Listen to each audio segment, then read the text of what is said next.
candidates are Buzzy Barton, Jose Encarnacion, Brian Field, Marvin Hippolyte, Brian Lapierre, Nicole Mclean, and Hong Net.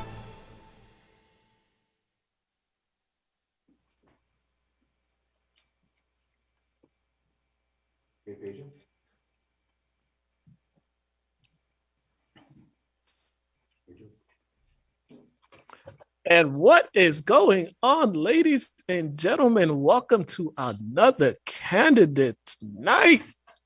You know, we got the Councilor at Large here with us. How is everybody doing today? Yeah, dude. Everyone is very well. All right. Okay. I am your host, Mukala Kabongo, and for the next hour and some change, you, the audience, will be hearing the candidates running for Councilor at Large. So before we get started, here are some of just the basic rules. Each candidate has 90 seconds to respond to a question. And at the end, each candidate has 2 minutes to respond for their closing statements, I should say, 2 minutes for their closing statement. Also, candidates will be notified when they have 30 seconds left and when they have 10 seconds left. So that is just the housekeeping here. I hope everyone is ready. We have some great questions lined up for you all, and we also have some questions lined up from the community. So I hope you guys are all ready. So if I'm ready, if y'all ready and I'm ready, let's get this thing going. All right, well, so we'll start. Let's see, how shall we start this? No, what we shall start. It's always ladies first. So we're gonna start first with Nicole Mclean, and then we'll go our way around through this. For each question, someone else will start. But right now, first question, we'll go to Nicole Mclean, and this question is very simple. If you had to pick 3 pillars to your platform, what would you say they are and why? My 3 pillars would be communication, would be hiring and diversity in our city employment, and the third would be focusing more on and translating our information into different languages, and in order to foster communication. So communication, firstly, because I feel that there's a disconnect between our local government and our residents.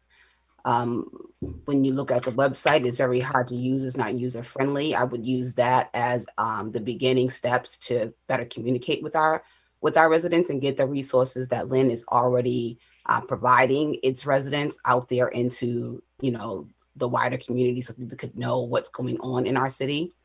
And the second one, as I said, would be hiring more DPW workers, more custodians, more people to help with the daily goings on of our city. I learned that there's only 2 electricians that have to, deal with all things that happen in every building in our city. So I would think that they would need some more help. And I would like to see some of those people being people of color as well, being hired. So those would be the 3 pillars that I would focus on.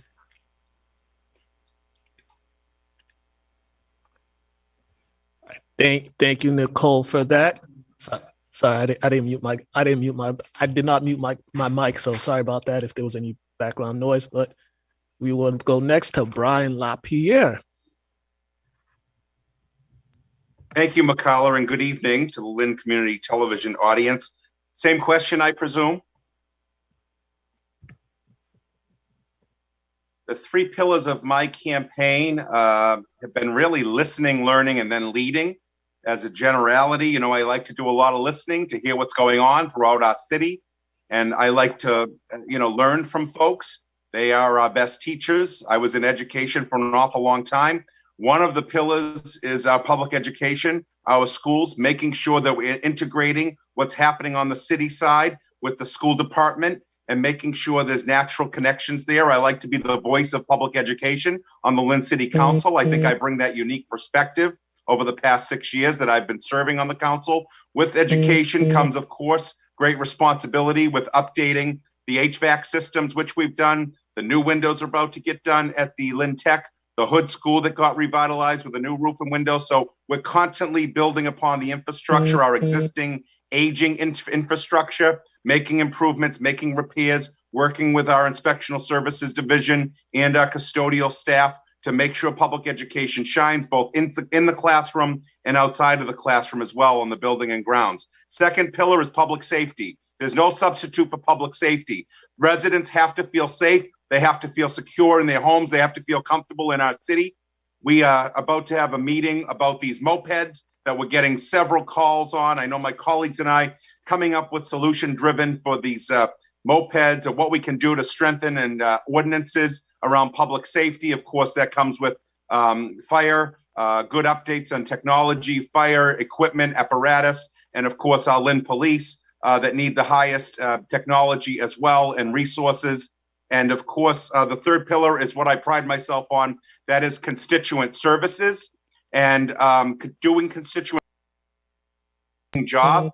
It seems as though there are constant issues surrounding our Lynn folks, whether it's the removal of a trash barrel. I'm sorry, time is up, but trees, pruning sidewalks, anything that I can do, I want to be that conduit between the citizen and the city council in terms of constituent services and a high level of that.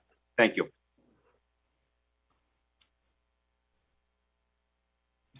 Just a quick reminder, if you did not hear the question, feel free to ask me to read the question again if you did not hear it the first time. Okay, up next, it will be Jose Encarnacion. You got to unmute yourself. You're on mute. Sorry, I was mute. Good evening. First of all, I would like to thank you so much to LCTV for the invitation. It's an honor for me to be here. Well, my three pillar is affordable housing, safe neighborhood, and economic growth. Well, why? Because an affordable housing is a necessity and it's an issue right now, and the whole city of Lynn. Safe neighborhood, we need to feel that our constituents need to feel that they are safe. A few days ago, I was talking to a lady. She just come out of work and she was saying, "No, I don't feel safe walking from the bus stop to my house." So safe neighborhoods is a vital issue that we need to address. Education, economic growth. Economic growth. But we need to have an inclusive economic growth that include everyone, local small businesses, as well as the member of the community's constituents. Thank you. All right, thank you for that. And next, it will be Hong Net. Thank you, Makala, and thank you to LCTV for allowing me to participate in this quorum. I'm so happy to be here tonight and so wonderful to see all my friends on the screen, and I hope you all are doing well. And yes, thank you for the question. Three pillars, if I have the opportunity to work on, number one would be public safety. That's important, like we all said. Safe streets, safe cities is the key for our residents, and to bring more people to come to our city, to invest in our city. And also I would like to work with the police and officer and the police department to set up a training course so they can understand more about each culture from different country, because we all come from different country, we have different culture, and I would like to see police officers who are interested in learning more about culture and get some training. And also I would like to see the centralized fire station, because I don't want the headquarters and the firehouse at the same place, which is very distracting for our chief and our firefighters to work on. And of course, and we want to make sure we get funding to help our clean up city, and it's a major right now. And I see Councilor Brian and Councilor Chakut is working so hard to clean our city, and we all part of it. And just want to be part. And also number 2 is business development, and number 3, of course, senior issue. And I see that senior are going through so much, and I want to be able to enjoy themselves. We want to get some money to help them to pay for their rent, to reduce their rent, because they live on poverty line, and some of them are below poverty line. So we want to help them. And also business development is very important, and we will find the tool and the resource to help them as well. Thank you. Thank you, Hong, for that. Brian Field, you are up next. Thank you, Bukala, and thank you, Lynn Community Television, for hosting this forum tonight for all of us. The 3 pillars that I personally, have started with ever since I began campaigning 6 years ago is that I'm accessible, I'm responsive, and I'm hardworking. There's nothing more humbling when you hear somebody reach out to you and say that you were my first call. I think that's, a reflection of my hard work and being accessible and being responsive to them. Over the past 3.5 years that I've served on the council, I've shown where my support lies.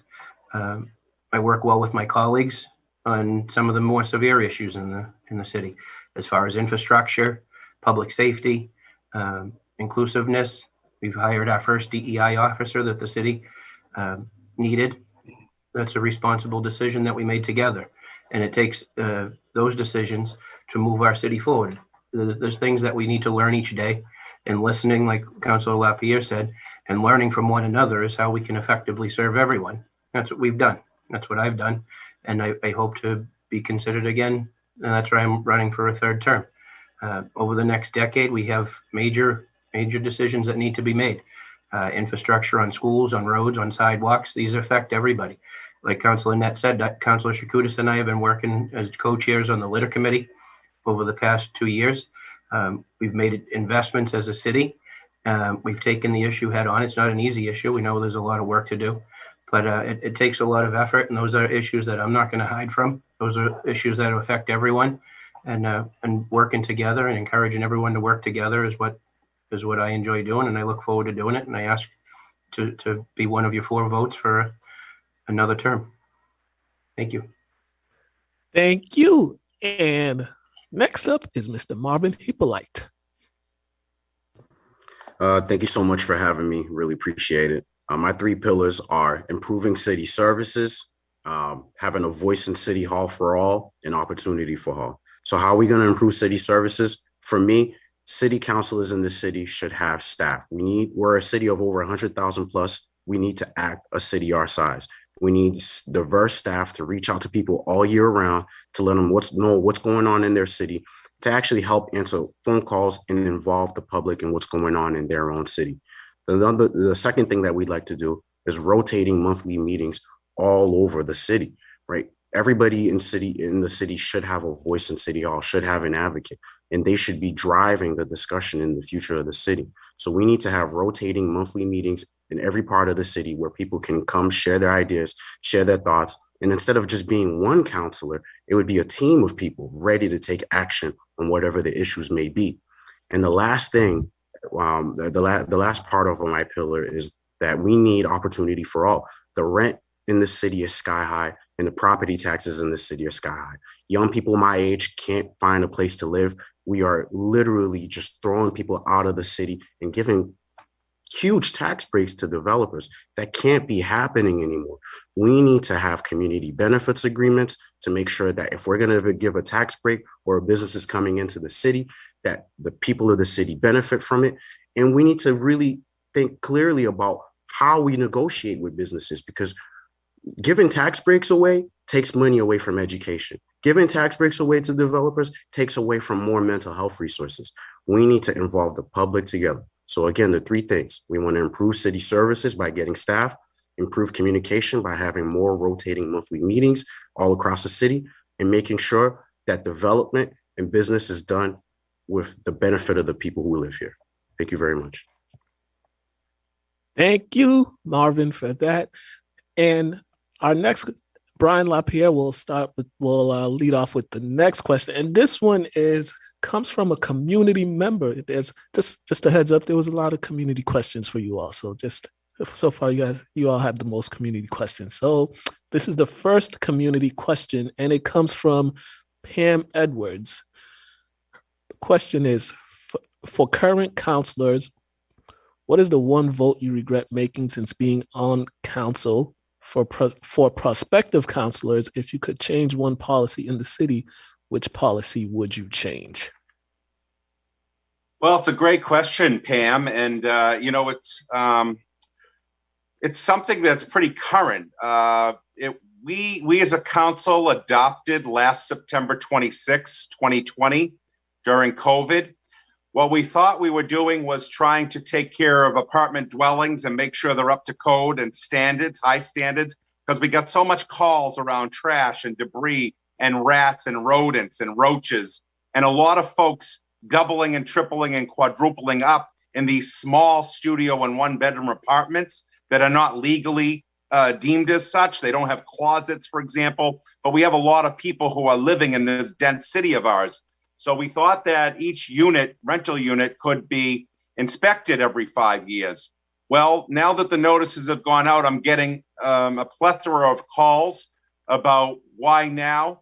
I'm getting calls about the fee structure that is determined by the commissioner of the ISD, Mr. Michael Donovan. So I'd like to revisit that and take another harder, closer look at it. I think we had the right idea, but I think the implementation is a little shaky at this point. So if I could go back in revisionist history last September during a pandemic, I would have rescinded that vote and at least made it a little bit more palatable right now for people. Thank you. Thank you. Mr. Jose Encarnacion, you are next. Well, the policy that I will change, if when I get elected, is that those small businesses permit that they get to open new businesses. Sometimes we have those entrepreneurs, we have a member of our community, they want to open businesses, but it takes so long for them to open a business, sometimes a few months, and they lost money. And so I would change the policy to make it easier for business owners, small business owners, opening their business. All right, thank you, Mr. Encarnacion, for that response. Hong Net, you are next. Thank you, Makala. All the votes I voted on, so really, I thought was the right thing to do. But one vote that I regret a little bit, not much, impose trash fee on our residents, especially impact our seniors a lot. And I got a lot of people feel that there's too much for them. So if I have a chance to reverse that, we would fight very hard to get funding to help our residents instead of raising impose fees. So we pay for our fees instead. What I would do, but besides that, and I feel that all the vote I made, I'm very proud what I vote on, and just these things. And if I have a chance, so like I said earlier, I would do what I can to get some funding, work with the state, with my colleague and the mayor, and get more funding so to help that, so we don't have to put too much burden on our residents with the trash fees. Thank you.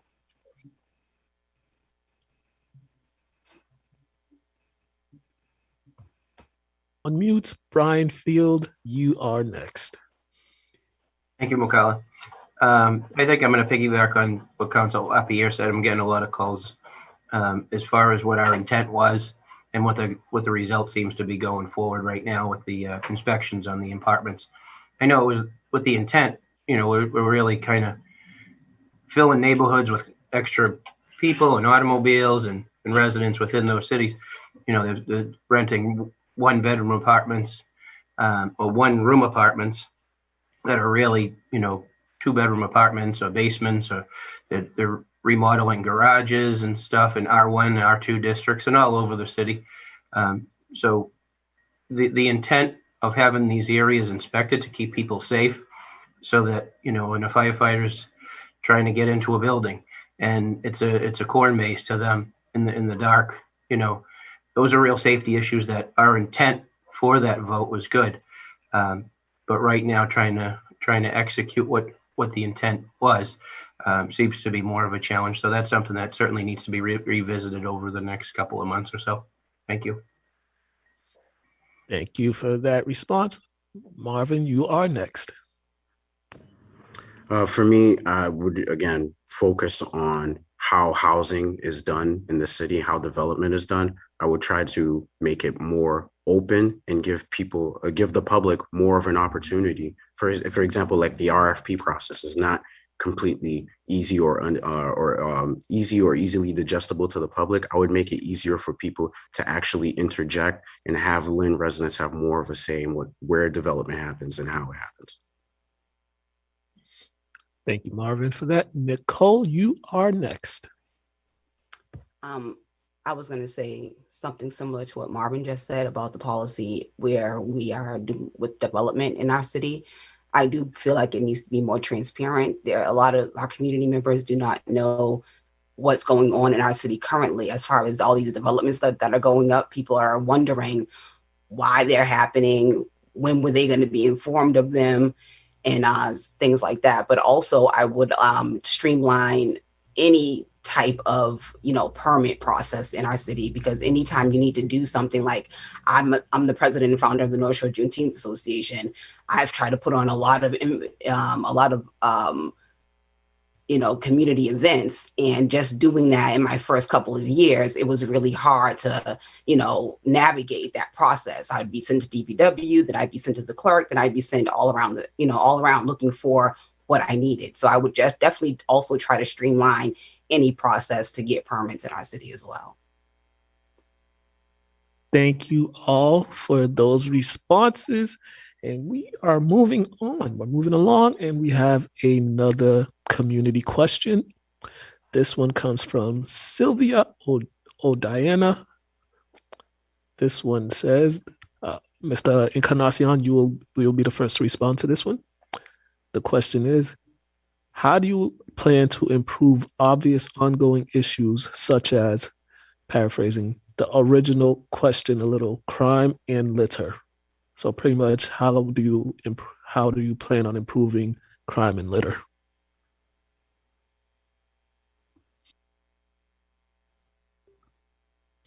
Yes.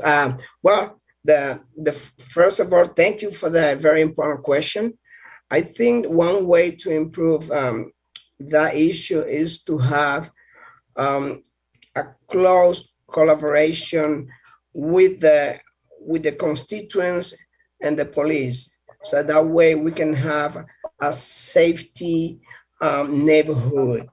So I think that the most important thing is to listen to our constituents and see what the needs are, what the problem are, and that way we can address it. And together with the other elected official, I think is vital that we have open communication with our constituents and with the elected official to work together that issue and make it safer for everyone. Thank you for your response. Mr. Hong Net, you are next. Yes, to improve crime, especially we need more police officer present on our streets. And I know they have been doing a very good job already, but it's always more that can be done. And we are short of equipment. We're short of a cruiser. We're short of communication equipment, like I said. And I would like to work closely with them so they can introduce themselves to a certain neighborhood and work with them. And I will do what I can to help them to ride around with them again at night, and also find some funding to help them. And for litters, and like I said earlier, and we already work on it, and Councilor Phil and Chikuda's chairman of Little Committee, so they work on that, and we are part of it. And we will continue to do what we can, and we will get some funding to buy some more trash barrel, and also posting on cities that help us to clean up the city, and like we have been doing that already. And that's the only thing. And also we will take part of it, and we will help the community to clean up ourselves, and also get involved and put some funding aside so we can hire more youth to help clean the city, and also educating our residents about help us to clean our city, and not throw litter, and not impose stricter rules. So when they get caught, so we'll get fined. That's what we're gonna do. Thank you, Mr. Hongnet, for that. Brian Field, you are up next. Thank you so much for the question. Certainly public safety, it needs to be funded because any cuts to public safety affect community policing, and that's really what's shown to be effective in our city over the past number of years. When police are in the community, they're meeting people, they're rebuilding that trust in all the areas of the city. They certainly work well with the behavioral health unit, obviously behavioral health, substance abuse, those are key issues that affect everyone that lead to crime, whether it's robbing or dealing or whatever. And we certainly respect and support our police department on those efforts. The morale, you want to make sure that that's high. As far as litter, like Councilor Net said, Councilor Chakoudas and I co-chair the litter committee. We've been effective getting into the schools to create a poster contest a couple of years back for second graders. We've made investments as a city as far as pieces of equipment to assist in tackling the litter issues that we've succumbed. It's not just a city issue; it's a regional issue. It's a nationwide issue. We're not exclusive by any means, but we're working hard. We made investments into hiring staff for the DPW that are strictly focused on litter, and we're going to see that. There's a pilot program that starts in November and picks back up in the springtime. That'll be coming out. For people to volunteer, different groups, different organizations, people that use the parks, and just different community service hours, any group that wants to join. It's going to be more organized. It's going to be every Saturday opportunities, and it's going to be well posted well in advance for people to be engaged within the community. But it's going to take everybody. It's not just one person. It's not just the city government that's going to solve this litter issue. It's going to take everybody. It's going to take every resident and every business to be responsible with outside their property and their neighbor's property. It's both issues between public safety and litter are all quality of life issues that we have to deal with together. Definitely. All right, Mr. Marvin Hippolyte, you are next. I believe to tackle both these issues, you really have to go to the source of the problem. With our crime, it's really the source of our crime is really a poverty and mental health issue. We really need to be supporting our young folks. Like so many of our young kids, young folks don't have after school programs to go to. So many of them are dealing with stuff at home, mental health issues, substance abuse. How are we supporting them with their trauma to actually get them early on so that crime isn't a thing that they turn to later on? And as far as the litter issue, I'm the only renter running for office right now. I think about how many renters feel ownership. I look at the homeowners in the city. They have ownership in the city. They have pride in what they're doing. Are we building community? Are we translating our literature into different languages and actually going to these different communities and helping them feel like they're a part of the community, like they actually have a stake in the community? I believe that's what's missing. So as councilor, just to tie it back to our 3 pillars, number one, with the crime issue, we need to have rotating monthly meetings every month in every part of the city to have these conversations and get the people where they're at. And then the litter piece is, how do you build more community? How do you give the people more ownership in their city? And that's what our campaign wants to do. Thank you for your response. Nicole Mclean, you are next. Okay, in order to, tackle some of the crime in the city, I'm happy to have been a part of bringing the body cameras to our Lynn Police Department and working with local government officials and the Lynn Racial Justice Coalition in order to do, in order to make that huge move.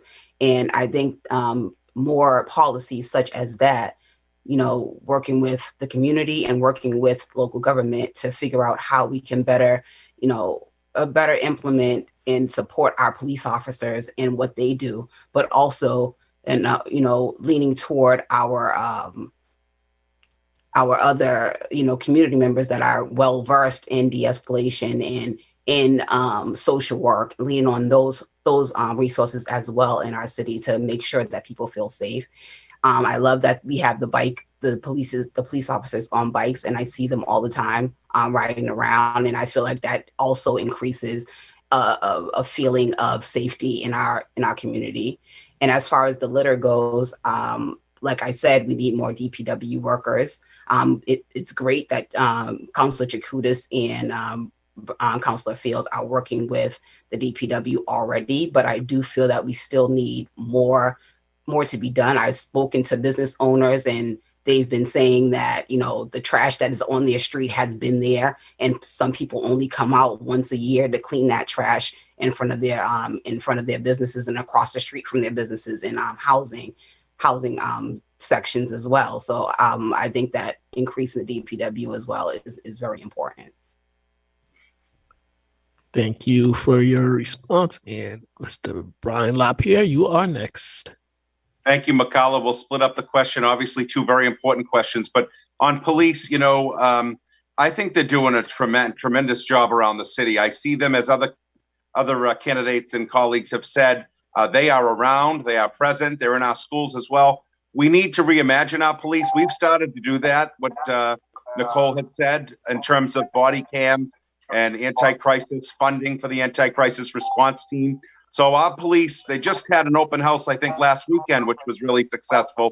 They're doing very well out in our community. They, crime is really small crime. It's minor crimes. We have turned the corner on those homicides back in 2016 and 2015 when I first got on the council. It seemed like the, felonies and murders in the city was really escalating. So I really applaud the Lynn police and in their efforts that they are doing to really connect with our community. On litter, I think you've heard a lot. I support all of my Councilor Fields initiatives, and with the budget and this new vacuum that's going to sweep up crime at litter, it's not like a street sweeper. It's going to be able to get into the angles of the gutters downtown and in neighborhoods, get in between cars. We've got personnel to do that now. The budget looks good in terms of, there's been massive, I think, historic amounts of cleanups this summer and fall that each campaign have kind of adopted throughout the parks and various places around the city. We need more of that. This litter task force that's going to happen in November, I can't wait to be a part of that. But we are trying to turn the corner. We hold these establishments very accountable at council meetings in terms of who can open 12 hours or 24 hours and which, the CVS's, the McDonald's, the fast food alley, as I say, around Boston Street, making sure these businesses are held accountable and that litter is not a problem. Thank you very much. It's very hard to maintain. Thank you all for your responses. And we are moving along. We are halfway through this. You all are doing very well with your responses. People like to hear that. All right. We are on question number 4, I believe. Hongnet, you will be starting out. You will be leading off with this question. Okay, this one. We know the city council doesn't have direct authority over the MBTA, but we have received numerous questions from the community about public transportation issues. Our question to you then is, how will you advocate for improved public transportation and improved MBTA facilities in Lynn? Thank you for that question. Yeah, we will have to continue working with the state delegation on this, and they have control over it more than us. We don't, but our job just to advocate, to work with them and make sure that they serve our city with fairness, because I know that it's our senior particularly where have a hard time to go places because the ticket is quite high, and our kids is the same thing. So we're gonna continue have whole meeting with MBTA and also with the state, with the city official, and find ways to help our resident, and whatever that need to be done, we just focus on that. And we in the past years we had a lot of meetings with them, and since the pandemic hit, so we have not been able to meet with them. So we should continue to start again, and what was best for our community, for our city. That's what we will continue to do, that with work with the new mayor, with our state delegation. Thank you. Brian Field, you are up next. Thank you for the question. I just had a discussion with the mayor and Senator Crichton just about this the other day. Infrastructure improvements are key for the garage. They just condemned one of the staircases itself, and people that use that garage to commute in and out of Boston each day rely on that area of transportation. We don't know when the elevator is going to work or when it doesn't work. Early estimates show that just the infrastructure alone on that structure is $50 million worth of improvements that are needed. It seems like the MBTA has put us on the back burner here in Lynn.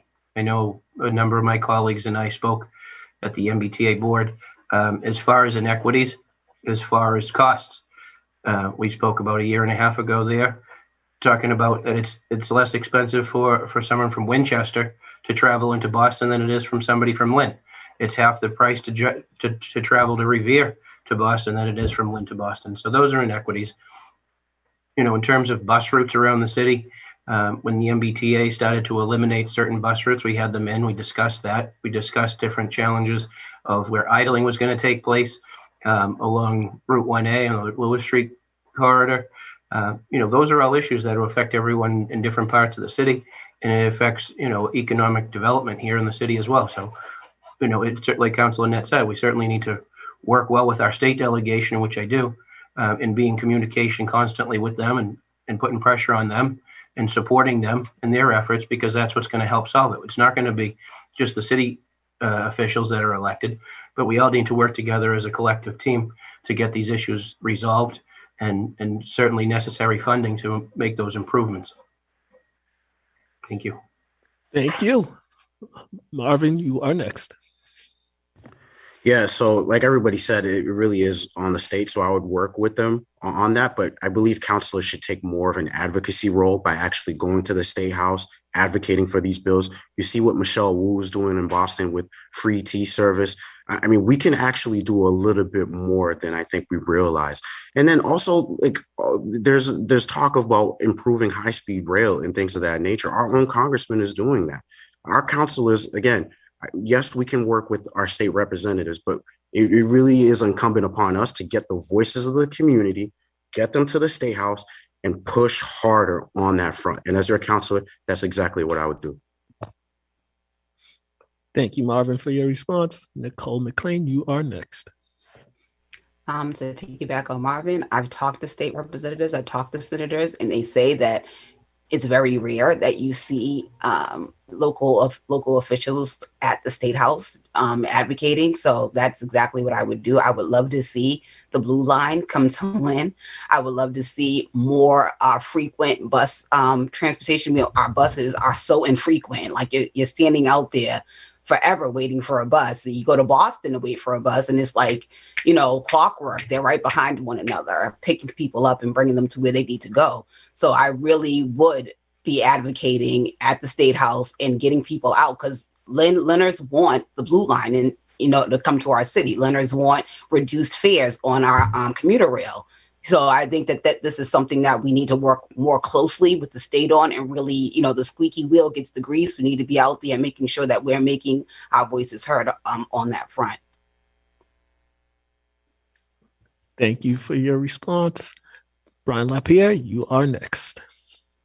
Thank you, McCollar. I'll go back to this last term. We did fight the MBA. We put up a big fight with the MBTA around bus idling. It was on New Ocean Street. I see in the chat here, Lauren Bateman and other neighbors. We stood up to them. We got it changed. They were trying to be down, and I think squeaky wheel gets the grease, as Nicole said. We've got to exert pressure on the MBTA. They have to know that they work for us. We are a city that is dependent on public transportation. We need a garage that's not disheveled and in need of disrepair. It's good that they're doing the work that they need to do on that, but that has been neglected for decades. We need a capital improvement plan, and we have to hold their feet to the fire, whether it's our bus stops, whether it's idling, whether it's ridership and discounted, whether it's where folks are parking to get to and from work or recreational into Boston. We also need to push for our ferry. We've sort of taken a back burner to our ferry. The ferry is an intricate part of our public transportation system as well, and ought to be subsidized by the state like they do in other communities.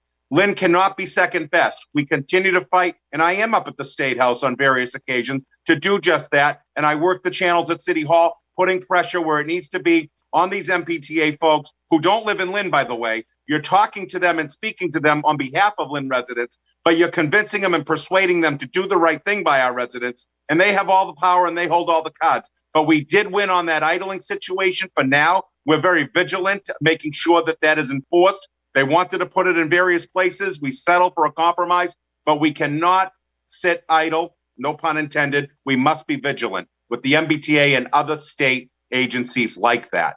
Thank you. Thank you for that response. And Mr. Encarnacion, you are up next. Thank you for the very important question. Public transportation, definitely, we need to improve it. That's been an issue in the last decades. They've been talking about the blue line coming to Lynn. They've been talking about rapid transit. We need rapid transit to the city of Lynn. We only 15 to 20 minutes from Boston. It is unfair that Lynn residents have to pay $15 to go on the purple line. We need better transportation to our Lynners. And they took so many routes a few years ago, and we know that doesn't we don't have control over it. But I think together, as the others who are here tonight said, together, once I get elected, we can work together to put more pressure. We need to be advocating more for our resident of Lynn for a better transportation system in the city of Lynn. Thank you. Thank you for that response. All right. Where are we at now? We are at question number 6. Ooh, and I believe Brian Field, you will be starting off with this question.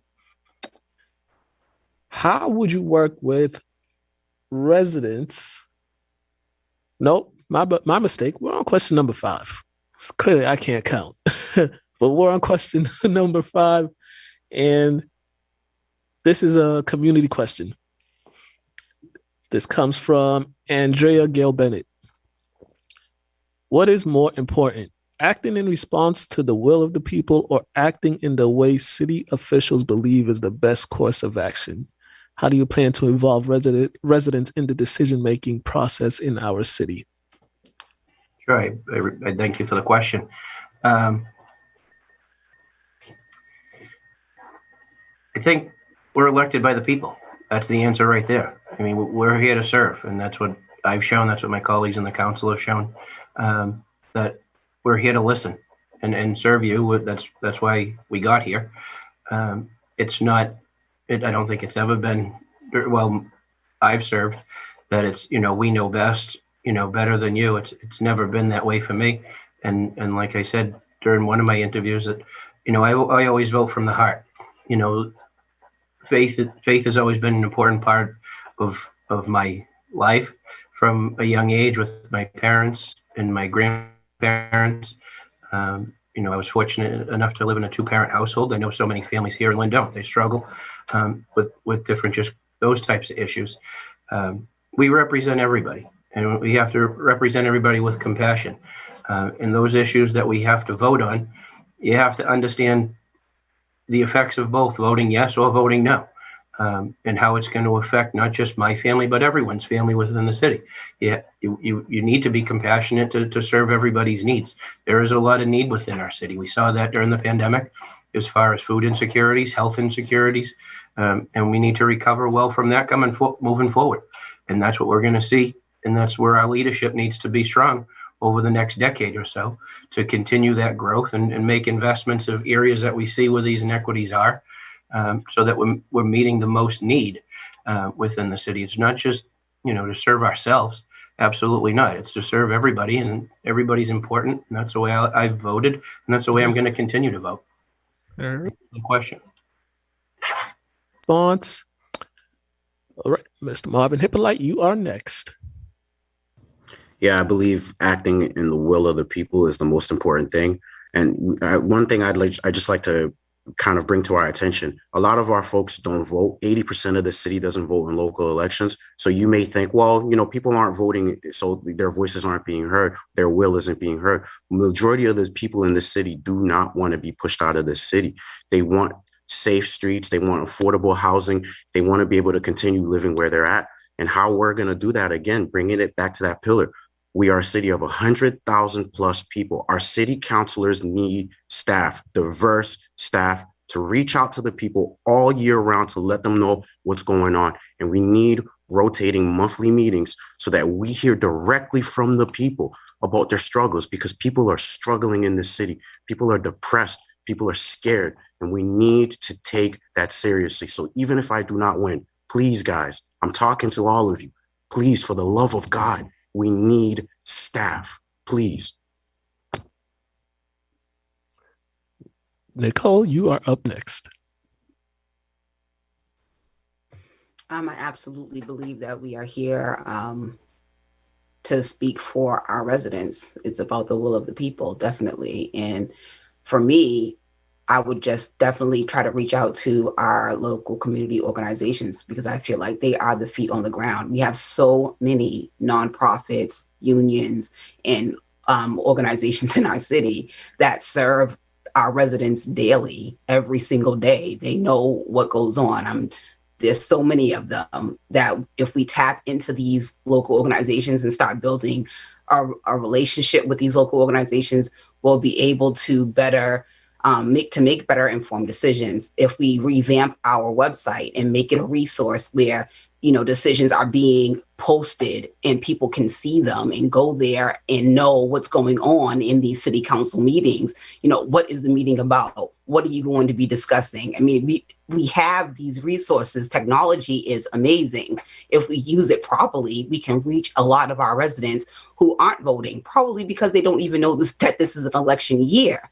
We need to really just start communicating better with our residents. And I will definitely be working with our local government, if I'm elected, to make those solutions more possible, to really connect with our local organizations and bring them in, speak with these people so that we can better serve our residents. Thank you for that response. Brian Lapierre, you are next.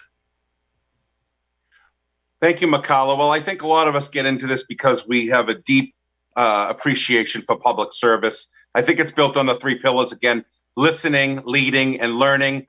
I mean, I try and get as much information before making a vote from constituents. They guide me, of course, upon the principles that we want to see our city advance.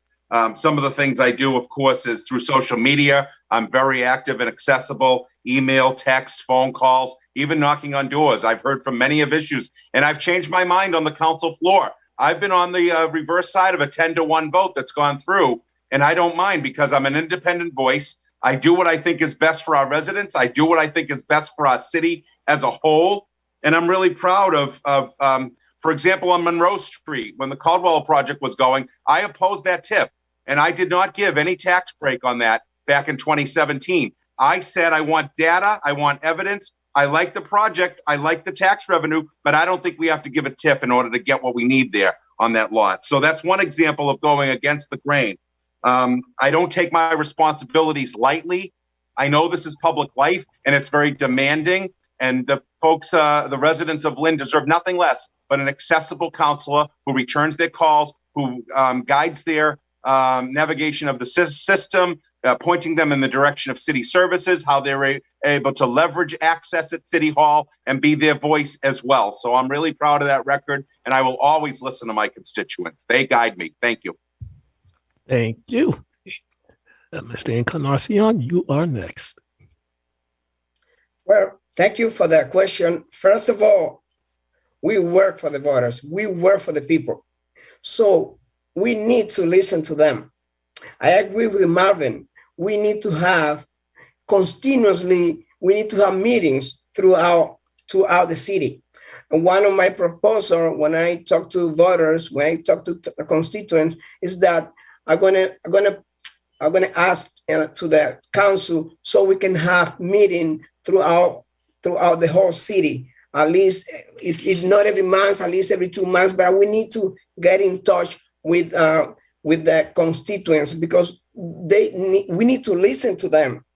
And we have, for example, we have so many nonprofit organizations here, and then they know what's going on. So we need to sit down with profit organizations and with leaders of the communities to see what the needs are, to listen to them and to find solution to it, working together with the other elected officials. So once I get elected, I'm going to be always available because like sometimes I talk to knocking on doors, I talk to voters and some of them that know me, they say, I hope you get elected because you're always available. When we call you to solve an issue and in the community or to solve a personal problem that they have with some type of government agency, I'm always there for them. So that's the thing I'm going to do when I get elected. I'm going to be always available with my social media. My phone never changed. I give them my personal phone to voters. So I'm always going to be available to help them, to be in touch with them, to be communicating with my constituents all the time. Thank you. Thank you for your response. Hong Net, you are up next. Thank you, Makala. I think all of us who are here have the passion to serve the public, serve people, not about ourselves. So that's why we doing this, and we commit our times and energy and everything because we have the passion for serving our community. And I know how to be underrepresented. So and it's very difficult to be underrepresented. So we need elected official leadership who have the heart, put a heart and soul into public service. And so yeah, I listen to people every day. I learn every day, just like Brian, as Lapierre said. And every time we talk to residents or knocking or phone call or meeting, we listen to them, we learn from them. And we don't know everything. And we pick their brain and what is best for us to represent our community. We go for it. We don't think about ourselves. We do this not for about power or money or anything. It's just purely serve our constituents. That's what we do. So I will continue to do what I have been doing. I will put politics aside and do what's best for our community. And like I said, I know what to be underrepresented, and those people need our sincere, our honesty leadership, and we will have to do what's best for them, and not and for everyone, not just for a certain group, not just for us elected official. That's why we in this, for that purpose. Thank you. Thank you. And we're on to question number 6, because I clearly couldn't count before. We're on number 6. Just we're almost home. We're almost home. Everyone's doing great as well. All right. This one, Marvin, you will be leading off with this question. How would you work with residents, the school committee, and the mayor's office to address the need for new schools? That's a great question because a couple of years ago, we had a school vote and it was turned down. And I remember the discourse in the city. It was like, well, you know, these people don't really understand. They're selfish. And I think that's so wrong. I was living downtown and the only person who came to talk to me about the school was Don Cassell, who lives up in Ward 6. We need to improve communication and we need to make sure that there's enough buy-in with the public before we make a decision. We can't just shove it down people's throats. So as a counselor, again, tying it back to what our pillar is, we need diverse staff to talk with the people of the city. We need rotating monthly meetings. And then I would work with all stakeholders. Our school committee, I think, has been awesome the past few years. And then I want to definitely elevate the voices of the students and make sure that the teachers are also heard and supported in that. Thank you for your response. Nicole, you are next. With our new development and with new people, you know, coming into our city, we definitely need new schools in Lynn. I mean, it's been an issue already before all this development was going on. So imagine what's going to happen now that we have new families entering our city and still the same dilapidated buildings. I mean, then they're old, and we need new schools. So I would definitely work with, I know the state is working with local government already to create funding for a new building, for a new school building. And I'm in complete support of that. I believe that we need new schools, and we also need, you know, teachers that are diverse to be to work in those schools. So we should, you know, while we're working on getting those new schools, we need to also work on a plan where we're going to be reaching out and making sure our teachers are representing the community that we live in, the diverse cultures of our community. But in short, I would definitely work with them.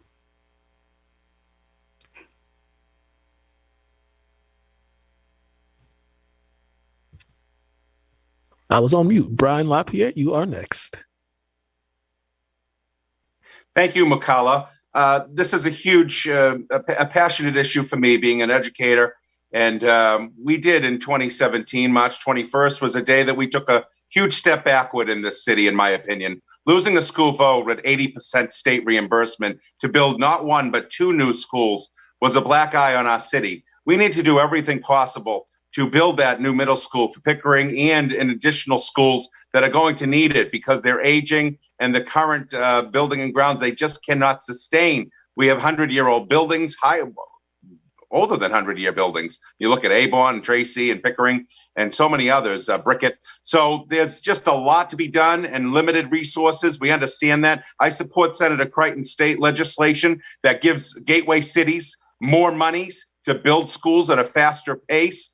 I also want to make sure that with these ARPA funds, the American Rescue Act funds, that we can, American Rescue Plan Act funds, that we can make sure that we get something for that in terms of long-term capital investment, whether that be schools, our new senior center. We have a huge infrastructure issue in the city of Lynn. We've got to work with the new mayor. We've got to work with our community. We've got to make convincing arguments that we need new schools. We're overpopulated, overcrowded. Classrooms of 40 are unacceptable at Lynn English High School right now. We need to do everything in our power to make sure that we're all on the same page. And I'd love to be on that site committee that's appointed with a couple of counselors in the new term. I know there's a couple of counselors on there. I'd love to be a part of it. I think I bring a wealth of knowledge and experience from across the state in my work to try to get schools built. Look on Route 1 right now. The Saugus was the beneficiary of a new middle school that we lost out on. Swampscott is very close to building.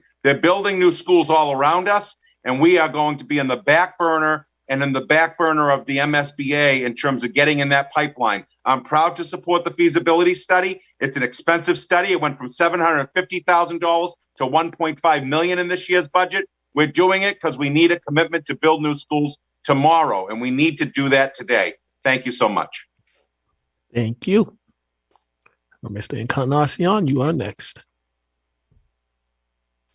Well, education is a vital issue. And we need to have new schools. Like many say, you know, some of those schools, they over 100 years old. And we have the Marshall It's a new one. So, but we need to build a new school. All those schools, we need to change the structure. We need to build those new schools with technologies, with the newest technologies, and we need to, because those schools, they're overpopulated. That's another issue that's going there. So we need to advocate together with the other elected official to make it better. Because with a better school system, we're going to have better educated children. So we need to advocate for funds. We need to advocate for funds so we can have those schools to build those new schools with new technologies, and with those, so we don't have those overcrowded classroom. So, and we need to have also more personnel to reflect the faces of the cities. We have like 80% of the population, our student population, they are either Latino, people of color, and we need to bring more people that reflect the student population. So thank you so much.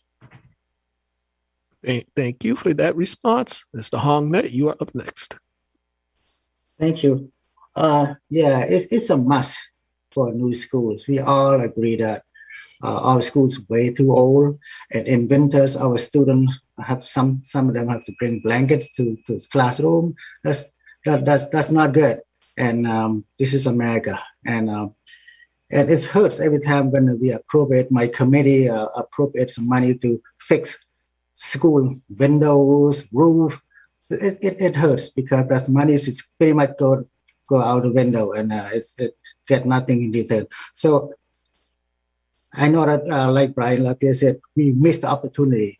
We supposed to have two brand new schools, middle school, but maybe I don't know what happened. So this time we, the mayor, the city council, city official, and teacher, school committee, we all have to work with all parties and make sure the site that we pick is the right site, and all agree. And the proposal will have to be accurate and make sure the students benefit from, our teacher, parents. So yeah, so I'm looking forward to continue to do that, to work with the new mayor, with the school new school committee members and teachers and parents, and so to make sure we are in the same page. And we'll continue to work with our state delegation to make sure they won't forget us, get funding so they can start to build school. And this is a must. We need it. We need it so badly, and we cannot wait any longer. And I don't have to say a lot of it because we all know that it's going to be very expensive, but it's necessary for our children and our teacher, and we cannot afford not to have one. And we need two, actually, not just one. So especially in Westland, really need it. Thank you. Thank you. We'll go on to Brian Field. You are next. Thank you for the question. Yeah, communities like Lynn, we can't build one school every 20 years. Over half of our schools are over 100 years old. We learned, infrastructure is going to be a key investment over the next decade. We support together. We support Senator Crichton's initiative for Gateway Cities, bringing in more funding into the MSBA program that they have to be equitable across.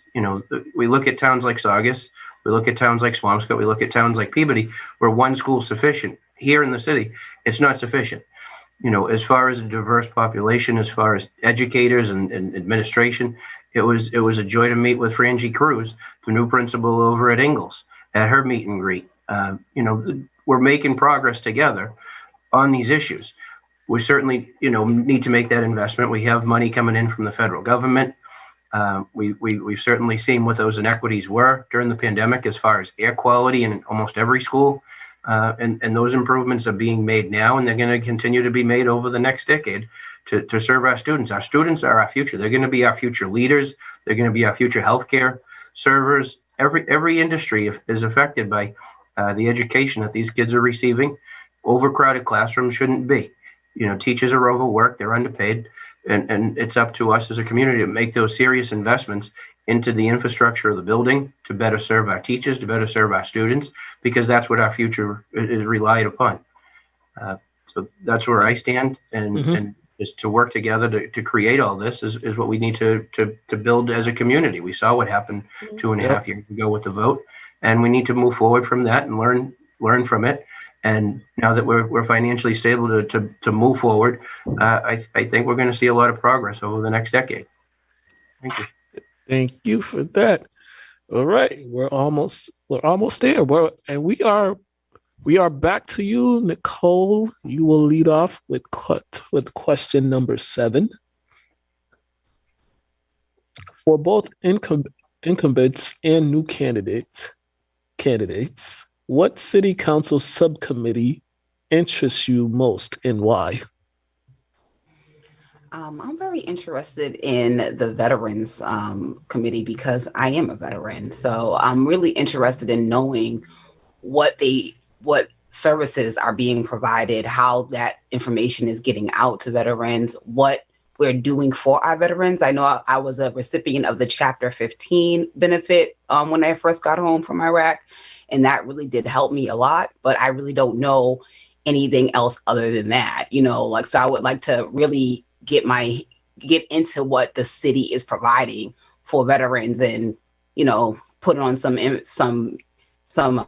resource fairs for the veterans or, Christmas things. I know that happens through Mike Sweeney. I know he does some Christmas things, but I would like to be more connected with that council and also the Council on Aging as well, because I was happy to hear a question from Pam Edwards, and I loved them. I love working with the seniors and learning more about what's going on in our senior community. So those two really interest me.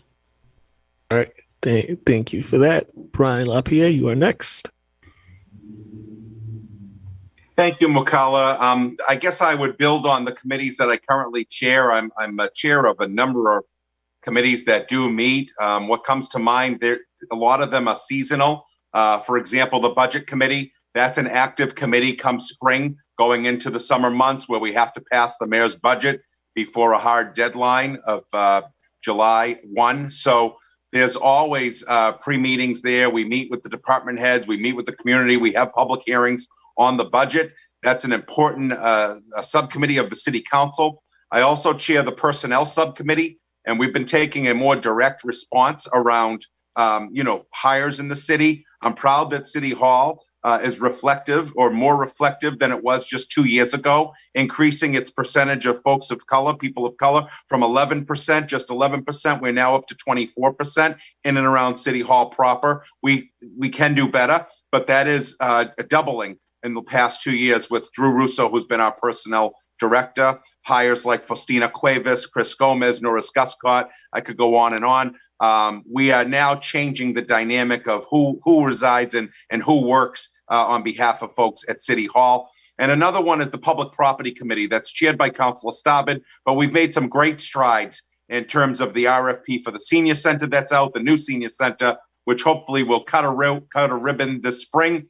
The Marshall Project on Porter Street, where we have just appropriated and selected affordable housing, and all the public property combined, over millions of dollars has been restored to our general coffers of the city of Lynn by going after these properties that were either derelict in paying taxes or got them off the rolls and put them back into ownership. And we have resold them now, and they're under construction and they're giving back onto the tax rolls of Lynn. So those are accomplishments in my committee work that I'm very proud of. Thank you.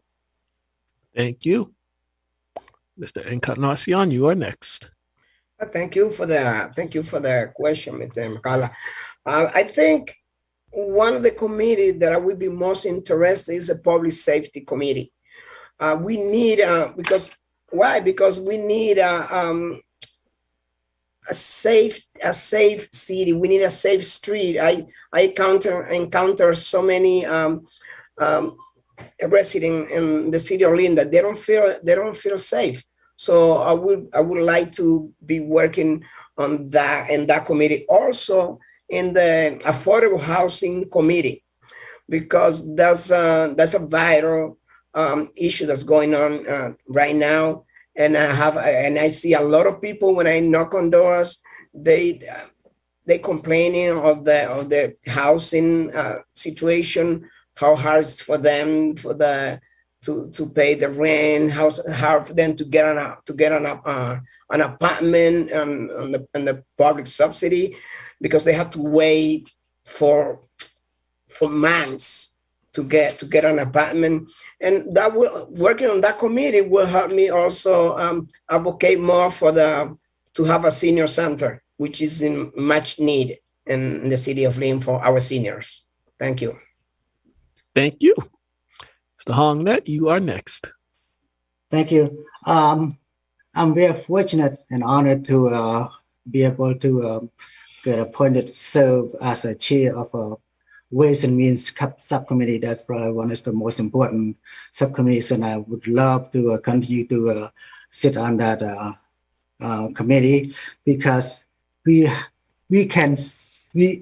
the what should I say? Okay, we can appropriate a certain fund to certain department, certain things. So that's me because I believe that our committee have been doing a pretty good job. That's why we are financial pretty stable. We work with the CFO, we work with the mayor, we work with all the council president, vice president, and my committee. So it's just want to make sure before we spend on certain things, we want to make sure it wisely spent. I'm very fortunate to be able to chair that committee.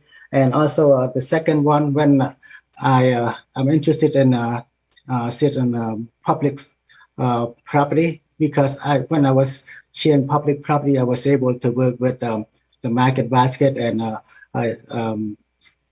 ISD, so we can ask them to come up with certain amount of money to put the Rotary that we all enjoy. That was very nice. And also I was able to help the YMCA to get the plot of land to build a YMCA. And also we were able to spread, relocate the location for voting to different places to according to people who can vote. So go to the Highlands, something like that. So we were able to do that. We were so proud of that. So those committees are really important to me. Thank you so much.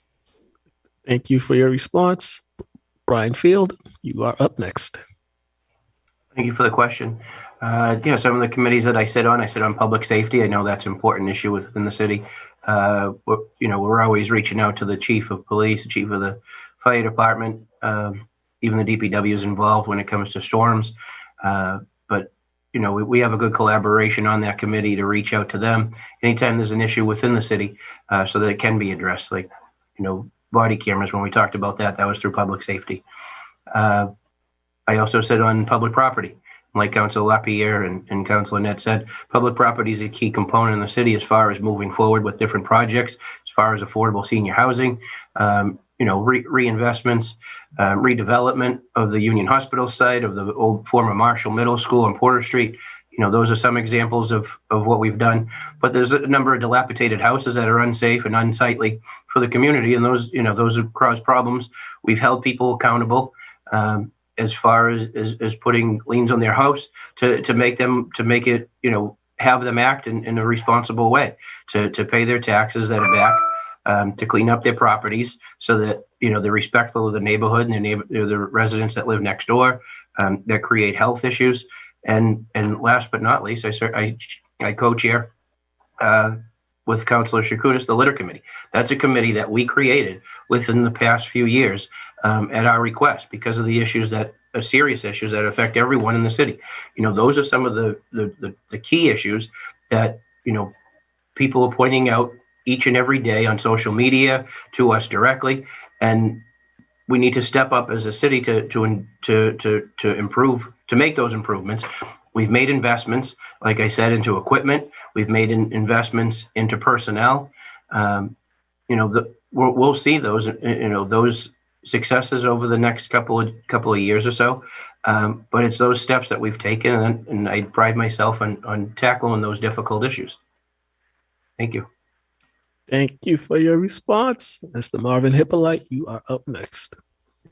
I'd really be interested in the Housing and Elder Affairs committee because, I'm, again, like I mentioned, I'm the only renter running for office right now. I got pushed out of Ward 5 because it got too expensive. I have a good job. I went to school, and there's so many people like me going through this situation. And, for the seniors, we're the largest city in the North Shore, and we don't have a senior center. I go to other cities and towns, and they have great programming for their seniors. They treat them like they matter. And it feels like in Lynn, we're not doing that. So for me, I'd really like to be on that committee because I feel like I can elevate the voices of so many people in the city that are really struggling. We're losing a lot of talent. There are community leaders here that are technically homeless. Nobody knows. And it's so sad that should not be the case. So I would be very interested in that. And I would be very interested in helping out our seniors because they've given up so much for us that we shouldn't be turning our backs on them. All right. Thank you, Marvin, for that. And we have made it to our last question. This is question number 8. We did it. We did it, everyone. We did it. We got through it. So, all right. This is a nice one to end it. Can you highlight a person or a moment that inspired you to run for public office? And we will start with Mr. Lapierre. Oh boy, right out of the chute here. I began working on campaigns in Lynn in 1985, and it was then Mayor Al DiVigilio who was running for mayor at the time. I was just 12 years old, and it was my first introduction to Lynn politics. I would say that he inspired me. I didn't know I would be running for office. I did run in 1995 for city councilor unsuccessfully. And then I waited another 20 years, which is an awful long time as I built my family, my home, my career, my job, and still remained active in my community. So I give a lot of credit to the Al DiVigilios, the Jeff Haywoods, the Salvi Miliachos. I was his campaign manager. He's a former city council president. I've been around Lynn politics all my life. Another guy I'd like to cite is Frank McElligott. He's been a longtime friend, and he always told me that my compass is my moral, or my morals are my compass, and they will always keep you honest. And he says, I'm cleaner than a hound's tooth. And that is, I take that to be quite the level of compliment. And he's just a great man, and I envy him, and I try not to disappoint those that love me the most around the city. So, and there are a lot of folks in my corner, and I really, really thank each of them for helping me and establishing me as Brian Lapierre, the city councilor. I owe a deep debt of gratitude to all the aforementioned folks in my life. Thank you. Of course, my parents too. I would be remiss if I didn't mention my family, my parents as well. Thank you. Thank you, Mr. Encarnacion. You are next.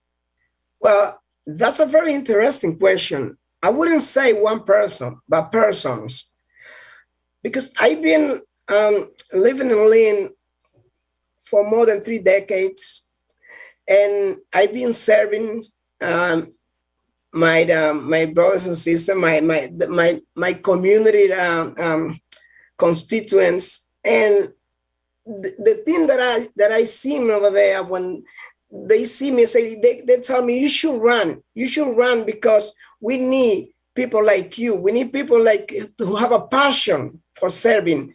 So I can mention so many people, Ramon Perez, Manny Alcantara inspired me. He was the first Latino who ran for city council at large. There's so many people who inspired me. This whole community of the city of Lynn, that I see that they have so many difficulties and so many issues, and that inspired me to run. I've been living here for so long, and I didn't plan to run before, but because I saw that they impulse me, they push me to run. Say, no, you should run because we need people like you to run for our city and to represent us. Thank you. Thank you. Mr. Holnet, you are up next. Thank you. Yes, I always interested in politics since I first came to the United States.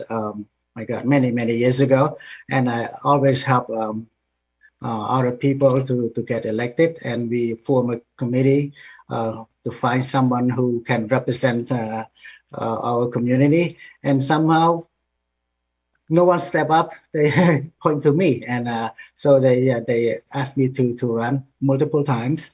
I kept denying. I kept saying, I disconnect my phone, my email. So I ran away from them. So for weeks and weeks and weeks, and finally I consulted my family and close friends, and we had a meeting in the backyard, and so they encouraged me to go forward. So even lose or win, draw, whatever, just try. So I said, well, if I lose, I'm not going to do it again. I just try. But anyway, so fortunately, I was able to make it first time.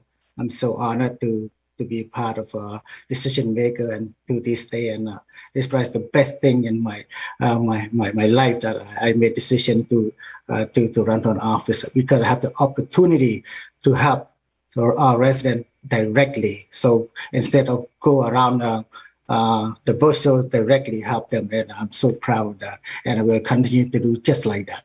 Thank you very much. Thank you. Brian Field, you are up next. Thank you for the question. Probably like Councilor Lapierre said, I started early on, just like he did with then Mayor DiVigilio. His daughter Amy was in class with me, so just going down the end of the street after school and holding signs, when we were 9-10 years old, and getting the tractor trailers to beep every once in a while was a thrill for us. But I think that's what got us started, and then helping just a number of other politicians before me. Joe Scanlon, I remember walking over to his office after school, Congressman Tierney, a lot of the local delegation, Senator Crichton, helping him on his campaigns before I ever thought I would run for public office. And what I really have to say is I have great respect for anyone that runs for public office. All the candidates here that are on the screen, anybody running on school committee, for ward positions, for the mayoral candidates. I have great respect for everyone that wants to, serve the public. I think, Carrie, I don't look at it as a real political position, but a real public service position. And I think being a funeral director for the last 25 years, it kind of carries over. And I certainly have the support of my family. And that's probably the key to be able to serve as passionate and as effective and be as effective as I can be. They understand, with both professions, as a funeral director and a counselor, that there's going to be things that I miss at home in my own life.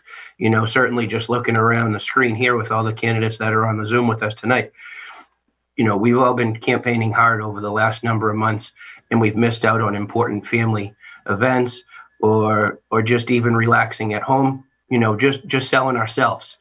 And we're all doing a great job, and the city's going to be well served no matter who gets elected.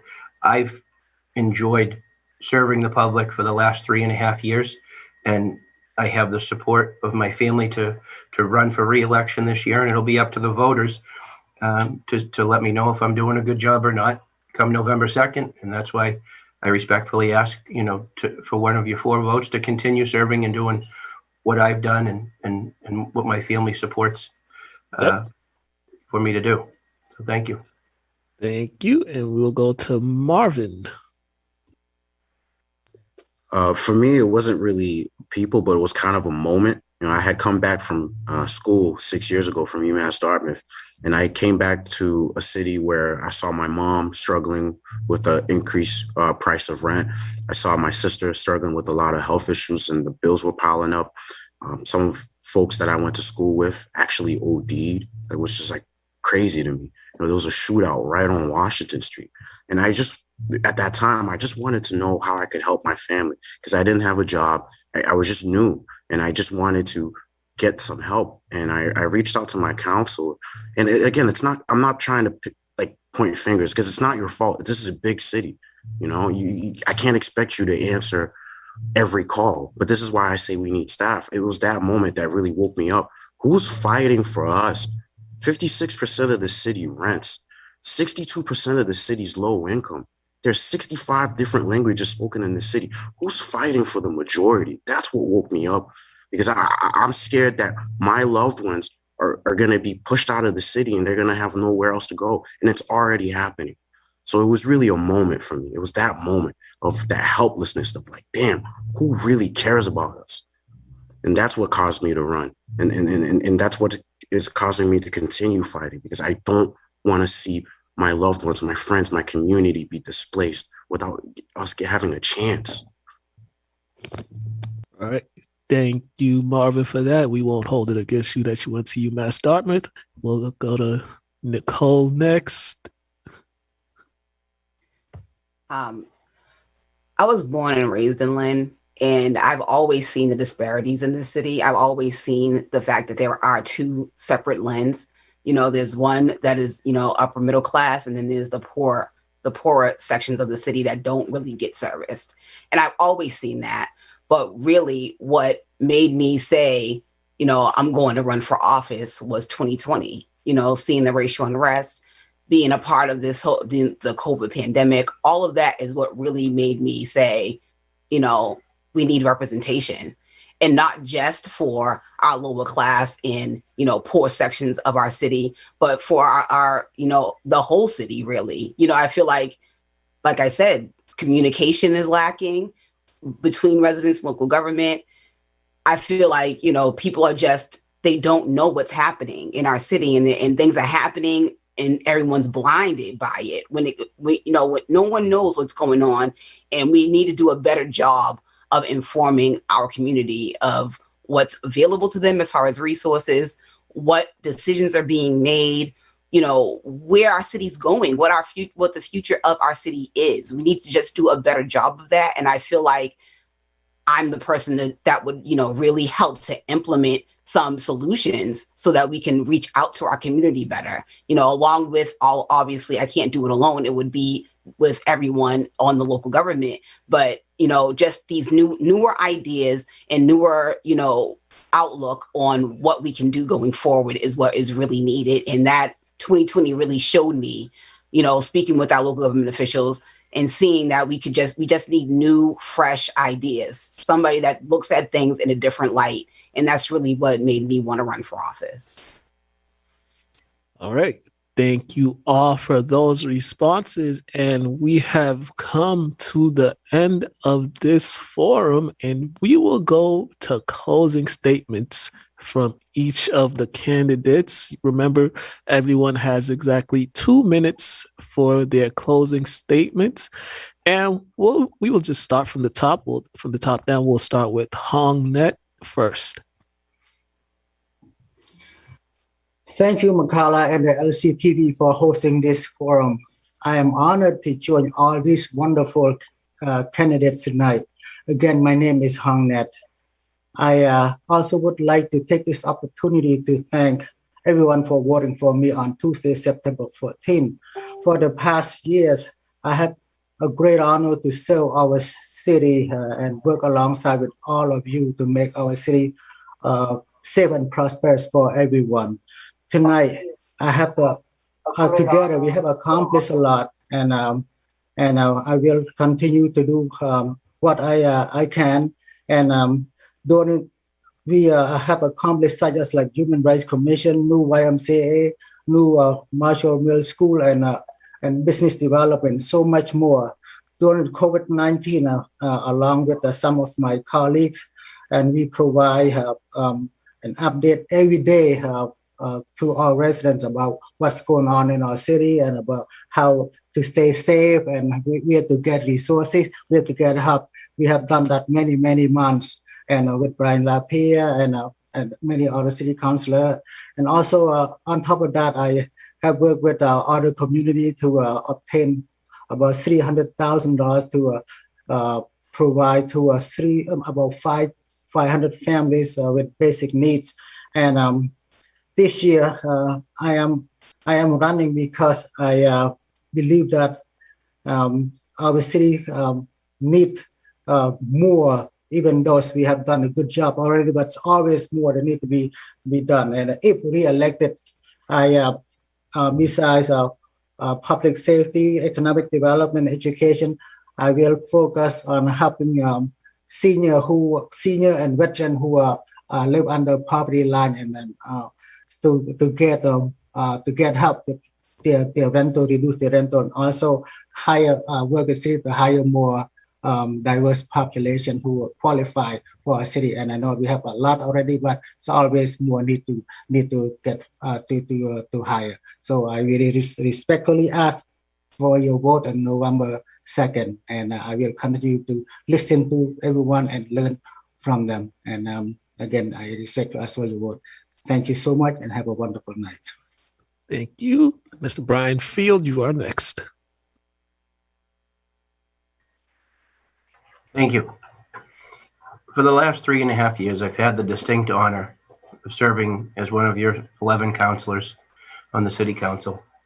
When I first was elected, it wasn't all roses. The city was facing a $14 million deficit.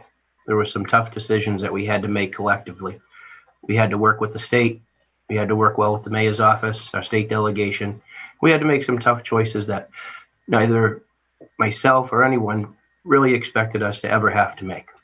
We've recovered from that. We've recovered from it well over these past 3.5 years. We were dealt some serious issues over those past 3.5 years. A national, or global rather, pandemic that taught us a lot about where we are as a city, and where we need to make future investments, where we can improve workplaces, where we can improve lives for everyone. Those are the issues that affect us together as a community, and it takes everyone to work together. I've shown that I've been a team player, that I work well with my colleagues. I respect them. They respect me. I respect those that voted to elect me to serve them, and I know they respect me. The terms that I use is accessible, responsive, and hardworking. I live by those three. I serve by those three. I know I'm committed to getting things done for the residents in the city. We're making progress together, and over the next decade, those investments need to be worked out together as a team. I'm running for re-election with the support of my family and friends, and with your vote and your support on November 2nd, I'll continue to do what I've done over the past 3.5 years, is put your needs first. I respectfully ask for your vote to continue serving you in the community that we all live in together. Thank you. Thank you. Marvin, you are up next. I want to thank you for having me here. I've been campaigning hard, and I've been working with a lot of nonprofit organizations and community members over the years to really wake up the people and educate them and inform them about what's going on. And that's exactly what I want to do as your counselor. Like we talked about it before, 80% of the city doesn't vote in local elections. It's not because they don't care. Nobody's talking to them. They're working 2-3 jobs. How do they don't have the time to participate? We as city government, as counselors, we need to make sure that we're meeting the people where they're at. We see the rising cost of rent. We see the high cost of property taxes. We are just 20 minutes away from Boston. They have the 3rd highest rent in the country. What is going to happen to us 3-4 years from now? We cannot do business as usual anymore. We cannot get by on 400 or 500 votes and think we've done something. We have to start opening up the conversation. We need to involve everybody and make sure that the city is working for all of us, no matter what language you speak, no matter what city you live in. And for our campaign, how do we propose that? We have a plan for that. We believe that each and every counselor should have staff. It could be some of the young high school folks. It could be some of the seniors and the retirees. They could answer phone calls, do outreach in the languages that people understand, inform them about what's going on. We need to do rotating monthly meetings all throughout the city so that the public, the people who make the city great, have the opportunity to tell you what's going on in their lives. They're struggling, they're hurting. What are we going to do to help them? And lastly, this development piece is out of control. A few years ago, we voted to give a developer a $2.5 million tax break. I have never gotten over that. And you look at what we built, it's a luxury apartment unit that most people in Lynn can't afford. What are we doing? Are we taking care of the people, or are we just concerned about putting money in the pockets of developers and other people who don't even live in this city? We have to stop that. We have to start focusing on the people. And if we do that, this city will transform right before our very eyes. I'm humbly asking you to please give me one of your 4 votes for Councilor at Large, because we need new leadership, we need new voices, and we need people that are going to meet you where you're at. Thank you. Thank you. Nicole, you are next. Thank you, McCullough, for being our moderator tonight. And thank you to Lynn Community Television for having this event tonight and helping to inform our community about who's running for office. You guys are doing an awesome job just getting the word out with everything that you guys are doing. And, you know, I hope that you guys can continue to do that and really just inform people that this is an election year as much as you can. I appreciate the Lynn Community Television, so thank you. Running, as you know, for Councilor at Large. I'm asking for one of your votes November 2nd. And I'm asking for that vote because I know that I'm here to represent the people. I've worked with, you know, community members such as Sophia saying she's trying to get better school lunches for our children. I worked with a young woman named Brianna Castro who wanted to do, you know, a demonstration for, you know, all Black Lives Matter. And she wanted to start something that was enduring, and it's still continuing today, prevent the cycle. These are people that reached out to me for help with their vision that they wanted to see in the city of Lynn. And I was able to support them. I'm here because I want to make sure that we're opening doors for our residents and making sure our residents' voices are being heard. This is my whole reason for being here. After speaking with local government during the year, during 2020, I realized that, you know, they're doing a great job, but it's limited. Everybody is not being represented by the current local government that we have right now. If everybody is agreeing with each other in our local government, somebody is not being represented. And that's what we really need to understand. If everyone agrees and everybody's, you know, I know that we have to work for it as a team, but if we're so narrow in our ideas and we're always agreeing with each other, then there's people that are not at the table, that are not being heard. And I feel like bringing in new, fresh ideas is important so that more of our residents are being heard and being considered in the conversations when decisions are being made. Again, my name is Nicole Mclean. I'm running for Councilor at Large, and I'm asking for one of your 4 votes on November 2nd. Thank you. Thank you. Mr. Brian Lapierre, you are next. Well, thank you, McCullough, and thank you to Lynn Community Television for hosting this forum this evening. And thank you to our Lynn audience who's tuning in either on Facebook or in the comfort of their homes. My name is Brian Lapierre, and I'm honored and privileged to serve as one of your 4 Councilor at Large representatives on the Lynn City Council.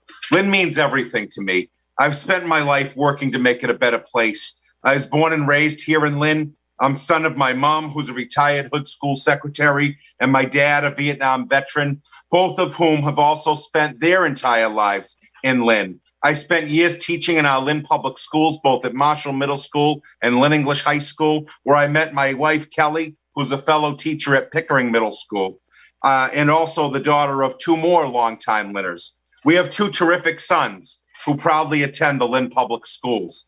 I'm invested in my city. I'm involved in my community. I've donated much needed financial supports to countless Lynn organizations over the years, and I'll continue to support these worthwhile youth and civic organizations as they continue to highlight the strong work that is still needed in our community. I'm running once again to build on the momentum that we have in the city right now. As Councilor Field described, 4 years ago was not a very fun, happy budgetary issues for Lynn. We were on the borderline of receivership. Now I'm offering an experienced voice, a voice of leadership on this council, different from when I first got elected in 2015. I have a unique perspective on the important issues that face our city right now. I continue to focus on my 3 pillars. That's listening, learning, and then leading. I listen to all residents from across the city. I pride myself on the hands-on, first-class constituent services. Our work's not done. I have the passion, energy to serve our great city in this capacity. I want to see over the next 2 years a bold commitment to put in the building blocks for the new senior center, build a new Marshall Middle School, build a new Pickering Middle School, and take steps toward refurbishing and renovating our most needed fire stations across the city. We can accomplish much as a city if we remain committed and work as a team. I respectfully ask for one of your 4 votes for Councilor at Large on Tuesday, November 2nd. And thank you very much. Have a great evening. Thank you. And last but not least, Mr. Jose Encarnacion. All right, first of all, thank you so much, Mr. McCullough. Thank you to Lynn Television for having us tonight. Thank you to the viewers. And I am so excited. I am so excited to run one more time for my second time. Lynn has tremendous opportunity for growth, but we need to include our small businesses. We need to include our residents in that growth. I'm a family man. I'm married, 6 children. I'm a number 7 of 13 children, brothers and sisters who live here. My family own a few businesses here in the city of Lynn, and we want to continue the contribution to the city of Lynn. I respectfully asking for one of you for vote in November 2nd. I have a lot of respect for the constituents, so let's work together to make Lynn a better place to live, to work, and to raise our children. I think we can do it together. I want to be a bridge between the city and between the local government and the citizens. I want to be your voice. I want to be there for you because I'm going to be there working for you. Please give me one of your 4 votes on November 2nd. Again, I'm Jose Encarnacion, and I'm humbly asking to give me one of your 4 votes. God bless you. All right. Thank you all for being part of Lynn Community Television's forum. We thoroughly enjoyed this. Thank you, everyone out there who watched. Thank you to everyone who submitted questions for the candidates. A reminder, we have 2 more forums coming up for you all. On Monday, October 25th, we have the School Committee Candidate Forum at 7 p.m. And on Wednesday, October 27th, we have the Mayoral Candidate Forum. Also, Tuesday, November 2nd at 8 p.m., Election Night's Results Special will be live as well. For the forums, if you have any questions, feel free to message us on Lynn Community Television's Facebook page, email us the questions that for the school committee candidates and for the mayoral candidates, to all those who wish to share their concerns. And once again, for more information, please go to lyntv.org to catch up on all the election profiles, anything election work. Please go on there. We just want to thank you all once again for watching this candidates forum. We will see everyone again next week, 7 p.m. with the school committee candidates. I have been your host, Mukala Kabongo. Have a great night, ladies and gentlemen.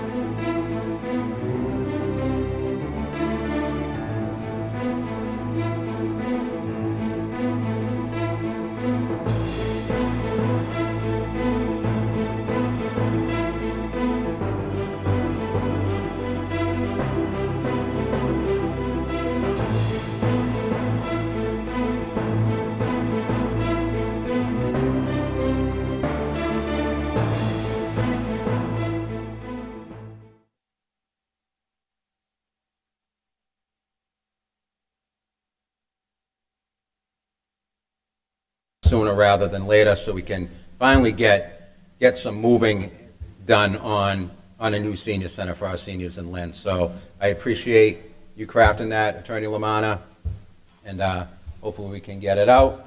Any further discussion?